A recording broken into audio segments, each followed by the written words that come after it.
আমার দেশের সিদ্ধান্ত যদি আমার দেশের সরকার নিতে না পারে, পার্শ্ববর্তী কোনো দেশের সরকার যদি সিদ্ধান্ত দেওয়ার মালিক হয়ে যায়, তাহলে কিসের স্বাধীনতা আসলো? সালাম আলাইকুম, শুভেচ্ছা সবাইকে। আশা করছি ভালো আছেন। দর্শক, জামাত ইসলামে এ কিসের গণজোয়ার তৈরি হলো?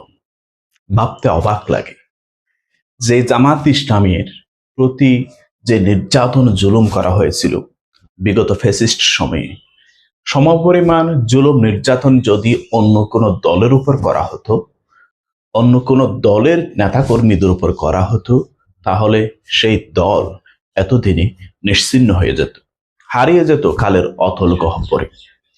কিন্তু জামাত ইসলাম ফিনিক্স পাখির মতো উড়ে আসছে।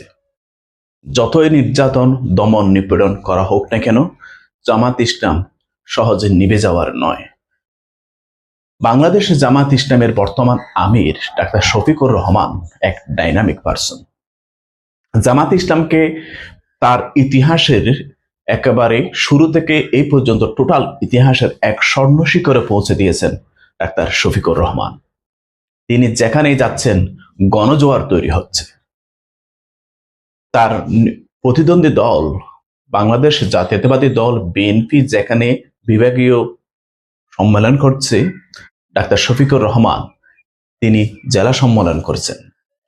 বিএনপির বিভাগীয় সম্মেলনে যে পরিমাণ মানুষ হচ্ছে, ডাক্তার শফিকুর রহমানের জেলা সম্মেলনে তার চাইতে বেশি মানুষ হচ্ছে। লাখে লাখে মানুষ। এই সকল মানুষ, এত মানুষ কি চায়? একটাই প্রশ্ন, তারা একটু শান্তিতে থাকতে চায়, তারা সুখে শান্তিতে ব্যবসা বাণিজ্য করতে চায়, তারা গুম হতে চায় না, তারা ব্যবসা করতে গিয়ে চাঁদা দিতে চায় না, অল্প কিছু রুজি রোজগার করে সন্তান সন্ততি নিয়ে খেয়ে জীবনটা পার করতে চায়। ব্যবসা করতে গিয়ে যদি চাঁদা দিতে হয়, ব্যবসা করতে গিয়ে যদি বিরাট অঙ্কের চাঁদা দিতে না পারলে নিজেকে গুম হয়ে যেতে হয়, নিজের ব্যবসা প্রতিষ্ঠান ধ্বংস হয়ে যায়, তাহলে এই দেশে আর কিসের স্বাধীনতা আসলো? আমার দেশের সিদ্ধান্ত যদি আমার দেশের সরকার নিতে না পারে, পার্শ্ববর্তী কোনো দেশের সরকার যদি সিদ্ধান্ত দেওয়ার মালিক হয়ে যায়, তাহলে কিসের স্বাধীনতা আসলো?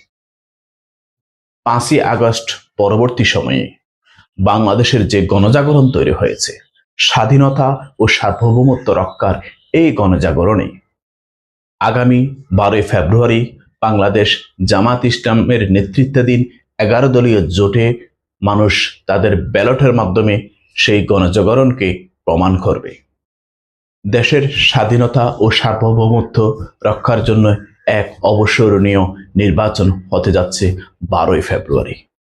আপনার ভোটটি সৎ, ন্যায়পরায়ণ এবং দুর্নীতি যার বিন্দু পরিমাণে স্পর্শ করবে বলে মনে হয় না, সেই প্রার্থীকে আপনি আপনার ভোট দিবেন।